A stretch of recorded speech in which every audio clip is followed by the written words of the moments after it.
In politics आधी आबादी आधे वोट, और सबसे ज़्यादा संख्या में अब महिलाएं निकलकर बाहर आ रही हैं वोट देने के लिए, पुरुषों से ज़्यादा संख्या में आ रही हैं। और क्या सत्ता को, सियासत को बदलने की ताकत रखती हैं, बाहर निकलकर ज़्यादा महिलाएं अब दिख रही हैं कि वो वोट डाल रही हैं। लेकिन प्रतिनिधित्व की बात करें, रिप्रेजेंटेशन की बात करें पॉलिटिक्स में, तो वो बेहद कम है। पार्लियामेंट की बात करें तो 12% महिलाएं भी नहीं हैं संसद में, और विधानसभा में 9% भी नहीं है। तो कहीं ना कहीं ये कई सवाल खड़े कर रहा है कि जब संविधान सभा में महिलाएं थी तो उनको लगा कि सिर्फ वोटिंग का अधिकार मिल जाए तो हो सकता है कि वो सफिशिएंट नंबर में पॉलिटिक्स में आ जाएंगी, विधानसभाओं में आ जाएंगी और संसद में आ जाएंगी। लेकिन 70 साल बाद भी आज़ादी की स्थिति होगी तो शायद उनको भी शायद इसका अंदाज़ा नहीं था। अब क्या वजह है कि महिलाएं ज़्यादा संख्या में राजनीति में नहीं आ रही, क्या चुनौतियां हैं और क्या उनके आड़े आ रहा है, इस पर बात करने के लिए हमारे पास जया जेटली जी हैं, समता पार्टी की अध्यक्ष रह चुकी हैं, जानी मानी पॉलिटिशियन है, के गीता हैं जो कि अरकू लोकसभा क्षेत्र से आती हैं और आंध्र प्रदेश से सांसद हैं लोकसभा की। साथ ही शिवम है हमारे साथ जो कि बजिंग पॉलिटिशियन है, हम इनको टीवी डिबेट्स में काफ़ी सुनते रहते हैं। हमें राजनीति, भविष्य की राजनीति पर अगर बात करनी है तो युवाओं को साथ लेना होगा, पुरुषों के को साथ लेना बहुत जरूरी है अगर महिलाओं को राजनीति में लाना है, तो ताकि ये सिर्फ 50% की पॉलिटिक्स ना रह जाए, बाकी जो 50% है उनका रिप्रेजेंटेशन सफिशिएंट रहे। तो जया जेटली जी, मैं आपसे शुरू करना चाहूंगी। जब हम पॉलिटिक्स की बात करें, राजनीति की बात करें, आपने बहुत लंबा अरसा राजनीति में बिताया है। जब महिलाएं, इस समय सारी राजनीतिक पार्टियां समझ रही हैं कि महिलाओं की ताकत कितनी है, उनके वोट बैंक पर नजर बनाए हुए हैं, महिलाओं को लुभाने की कोशिश कर रहे हैं, लेकिन क्या महिलाओं को अपनी ताकत का अंदाजा है कि वो सत्ता पलट सकती हैं? अभी तक तो महिलाएं इस तरह का ताकत अपना नहीं समझा, इसलिए कि आखिर में जाके अभी भी खेद की बात है कि भारत में काफ़ी तादाद पे या तो पार्टी जहाँ झुकती है वहाँ, पार्टी की ताकत जहाँ है वहाँ, या तो फिर जात या फिर पुरुष प्रधान समाज या घर हो तो जो पति करता है या बाप बोलता है वैसे ही करता है। तो अभी तक जैसे अमेरिका में अभी जो बाई इलेक्शंस होने वाले हैं उसमें लोगों को उम्मीद है कि शायद ये मी टू मूवमेंट के बाद कई तरह की चीज़ें अमेरिका में जो हुई है कि महिलाएं आ जाएंगी और डेमोक्रेटिक पार्टी शायद कुछ सीट जीते जो पहले नहीं थे उनके हाथ में। भारत में मुझे अभी तक ये उम्मीद नहीं है।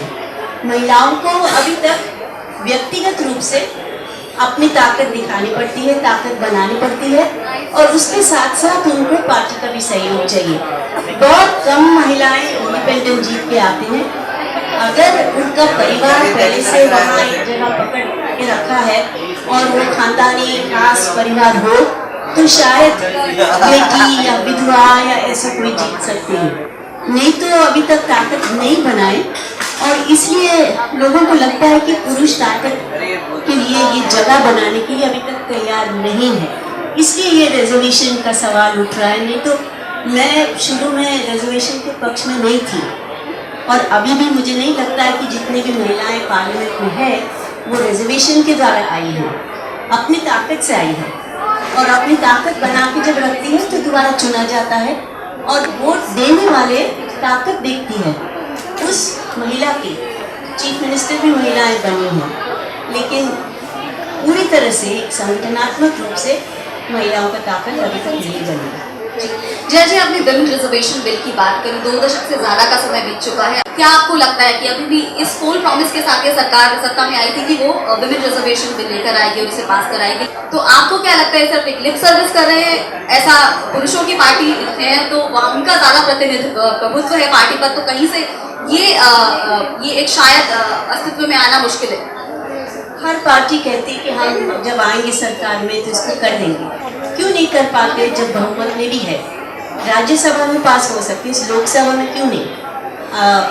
ये एक कारण है कि अभी भी जातिवाद इसके अंदर एक थोड़ा सा रुकावट डालती है। अभी तक जितने भी पार्टी ओबीसी रिप्रेजेंटेशन को ज़्यादा महत्व मानती है, जैसे बिहार और यूपी, जैसे मुलायम सिंह यादव, शरद यादव, ऐसे लोग वो हमेशा यही डर व्यक्त किए हुए हैं कि अगर महिला रिजर्वेशन हो जाए और उसमें ओबीसी रिजर्वेशन ना हो तो फिर जो ऊंचे जात के पुरुष है वो अपनी महिलाओं को पार्लियामेंट में भर देंगे और जो पार्लियामेंट में ओबीसी की संख्या ज़्यादा होनी चाहिए वो कम हो जाएगी, घट जाएगी। और जब ओबीसी की बात सुनते हैं फिर माइनॉरिटी बोलते हैं कि ओबीसी के अंदर फिर माइनॉरिटी का भी होना चाहिए। भारत में कभी माइनॉरिटी के लिए रिजर्वेशन हुआ नहीं और जब से हमको इंडिपेंडेंस मिला है इसको नकार दिया गया है, माइनॉरिटी और मेजॉरिटी के रूप से आरक्षण होगी। तो सब एक दूसरे को रोक देते हैं। माइनॉरिटी हम मुझसे कहा है कई लोगों ने कि हम अपना धर्म को पार्लियामेंट के ऊपर रखते हैं तो हम धर्म को खराब करने के लिए महिलाओं को पार्लियामेंट में नहीं आने देते। माइनॉरिटी का ये आवाज़ है और अगर आना है तो आरक्षण उनको मालूम है नहीं हो सकता। ओबीसी यही कहते हैं तो ओबीसी जो संख्या है बहुमत वाली पार्टी में उनके ऊपर से ये दबाव। आयरनी ये है कि जो महिलाएं हैं वो किसी भी कास्ट से, किसी भी ट्राइब से सबसे ज़्यादा उनका रिप्रेजेंटेशन होना चाहिए। आधी आबादी है, वो 50% पॉपुलेशन है, वोटर्स भी उससे बड़ी संख्या में है वो, लेकिन रिप्रेजेंटेशन नहीं मिल रहा। बाकी सबको मिल रहा है, महिलाओं को नहीं मिल रहा। जन जागृति पार्टी की प्रेसिडेंट और आंध्र प्रदेश से सांसद के गीता जी हमारे साथ हैं। जब रिजर्वेशन विद इन रिजर्वेशन की बात करते हैं तो हम संसद और विधानसभाओं की अगर बात करें तो आपको क्या लगता है कितनी संख्या में वो अपनी महिलाओं को भेजते हैं रिजर्व सीट्स पर? Thank you, Purnima. And first of all, when you asked about the women reservation, I have a different view about it. The thing is, we are occupying 50% on this planet Earth, all women.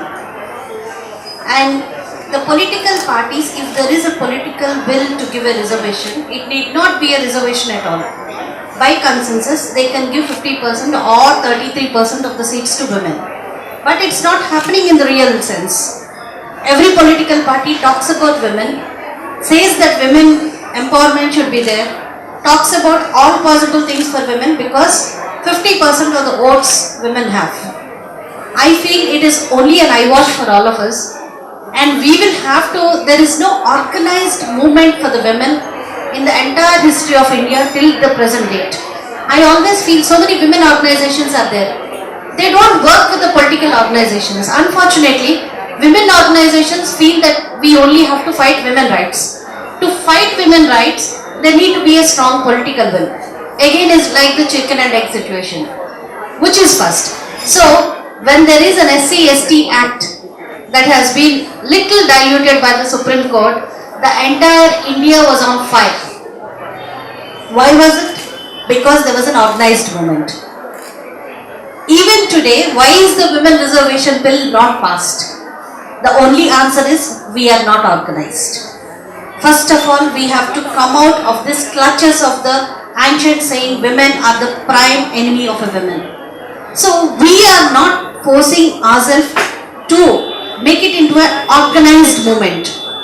We are just leaving it for the politicians to take an action on behalf of us. Till now, whoever are the women that have been coming to the legislative bodies, by own political will, by their own individual will, they have come. All the women.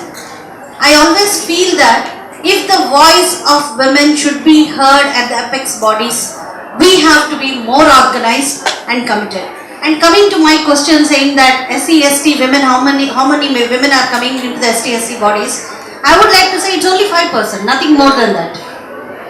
And second thing, why the women reservation bill is not taking place is, I have seen a different argument from different quarters saying that there is 33% reservation in the Panchayat Raj institutions as well as the local bodies. But are the women active at the Panchayat bodies? No. It's only the backseat driving. They are only sitting at the back and the family member or the husband or some brother or somebody is taking the clutches. So women are not able to actually sustain their place properly, and that is the reason why we are not able to actually take women into politics. I feel that more organized groups should work both in SC/ST sector as well as in the empowerment sector along with the political groups to motivate women to come into politics. That is my take on women in politics. So, Geeta ji, I would also like to ask you that is the criminalization of politics is also responsible for low representation of women in politics. There is criminalization everywhere. Let me tell you, in no organization or no, even in the entrepreneurship, even in the jobs, even in the film industry, everywhere there is criminalization about women. Because the only thing is we are lacking a political will. Again, I put it to politics only.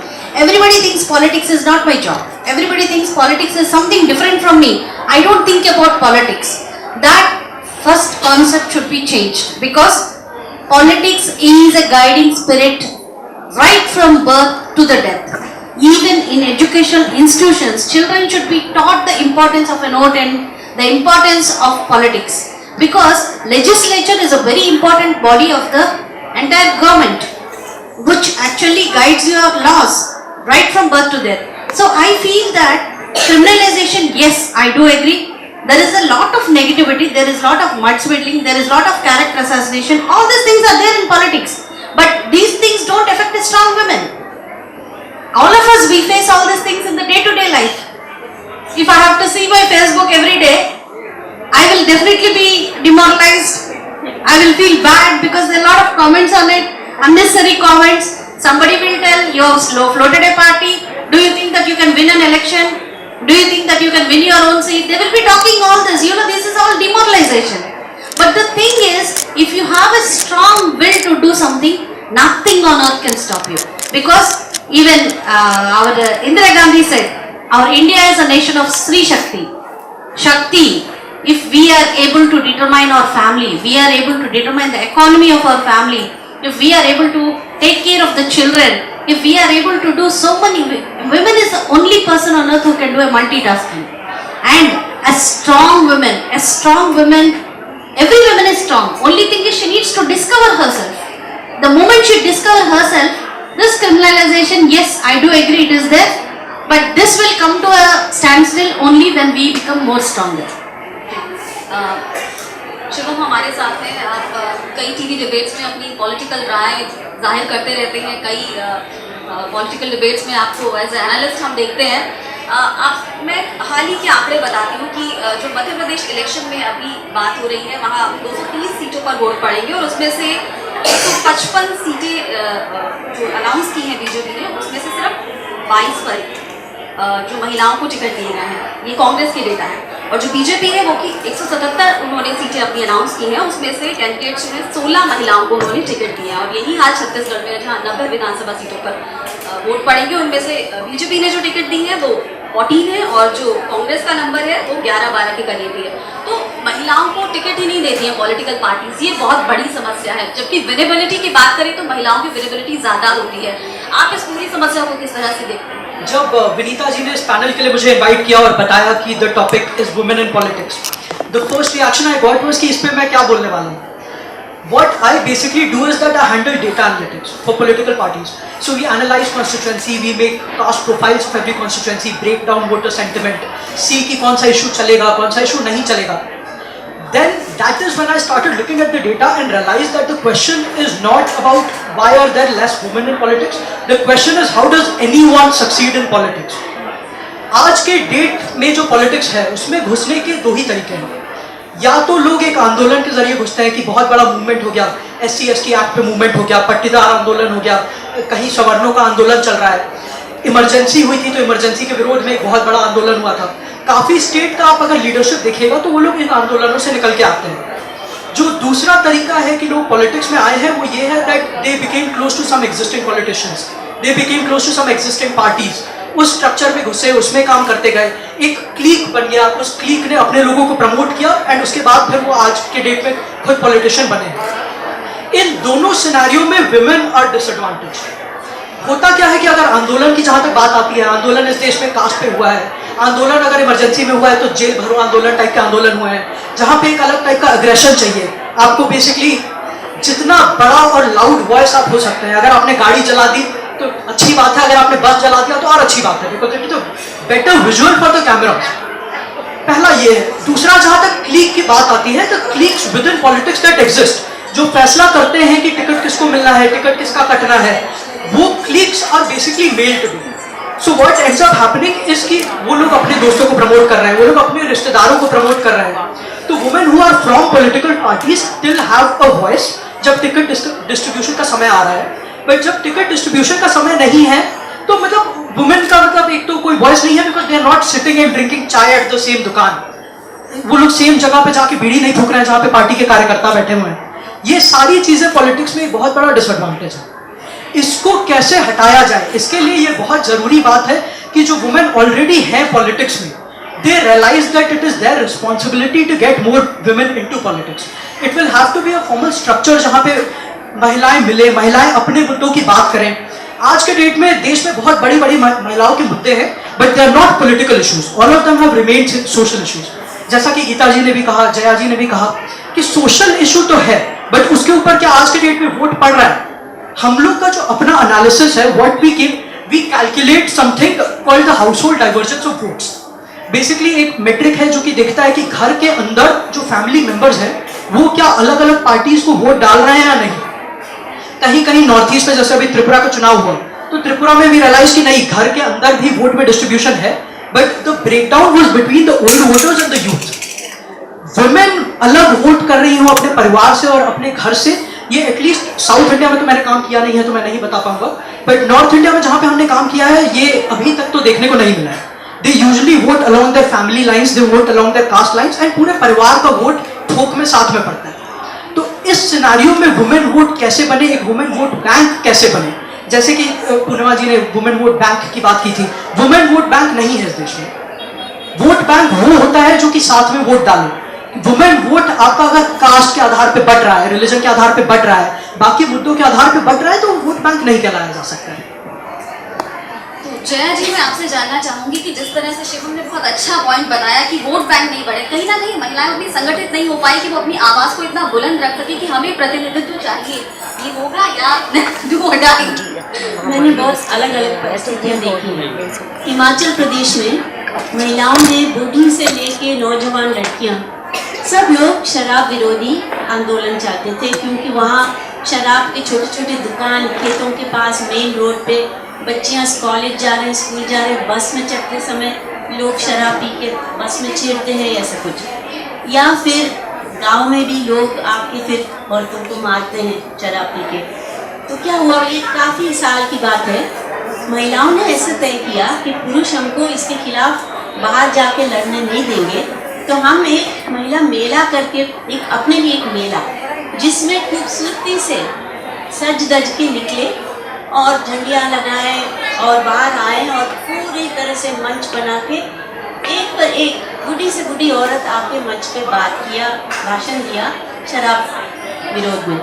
लेकिन कोई उनको सुन नहीं पाए, क्योंकि शराब का ठेका लगाने से लोगों को पैसा मिलता है, एक्साइज बहुत मिलता है.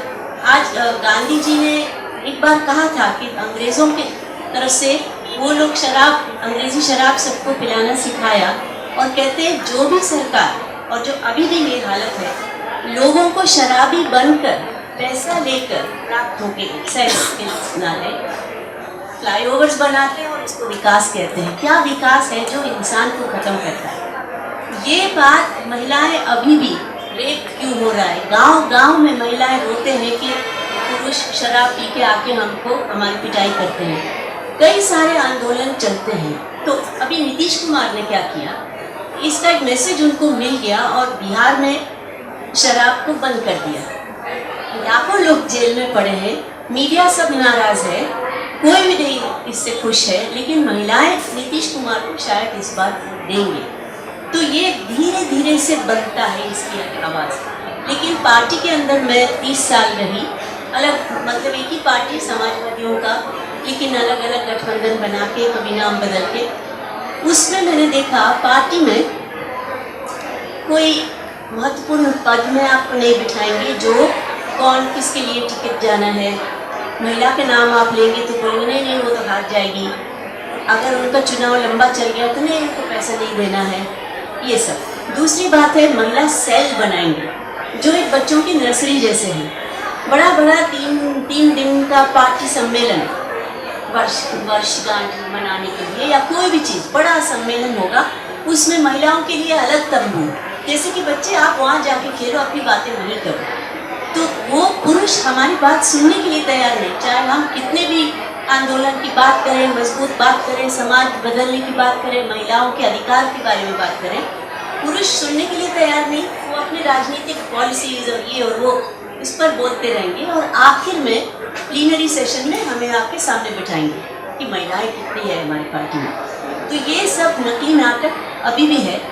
और अगर पार्टी, जैसे आपने कहा, पार्टियों में महिलाओं को शामिल करना चाहिए। टिकट छोड़िए, पार्लियामेंट छोड़िए, पहले महिलाओं को लाइए, साथ में बिठाइए। अपने सारे जो नेशनल एग्जीक्यूटिव बोर्ड है, नेशनल काउंसिल है, उसमें आप कम से कम 33% दीजिए। उसमें भी नहीं देंगे, एक दिखावा के लिए। और चाहे महिला अध्यक्ष हो पार्टी के या पुरुष, ये होता ही होता है। तो ये एक परेशानी से दूर होने के लिए महिलाओं की आवाज़ पार्टी में आनी चाहिए। बहुत सारे स्वयंसेवी संगठन की महिलाएं हैं जो आरक्षण मांगने के लिए सड़क पे आएंगे, लेकिन पार्टी के अंदर नहीं आएंगे और कहते हैं नहीं नहीं पार्टी बहुत गंदे है। ऐसे हम अपना घर साफ करते हैं, आप पार्टी के अंदर आके उसको साफ करिए। अकेली मैं बोलती रहूँ पार्टी के अंदर तो कोई नहीं सुनेगा। मैं क्यों अपनी आवाज़ इतनी जोर से उठाऊँ जब उठता ही नहीं है। कम से कम सुनो। ये अलग परिस्थितियाँ हैं जो बिल्कुल ही कॉमन है, चाहे पार्टी का कुछ भी कहे, आखिर में असलियत यही है।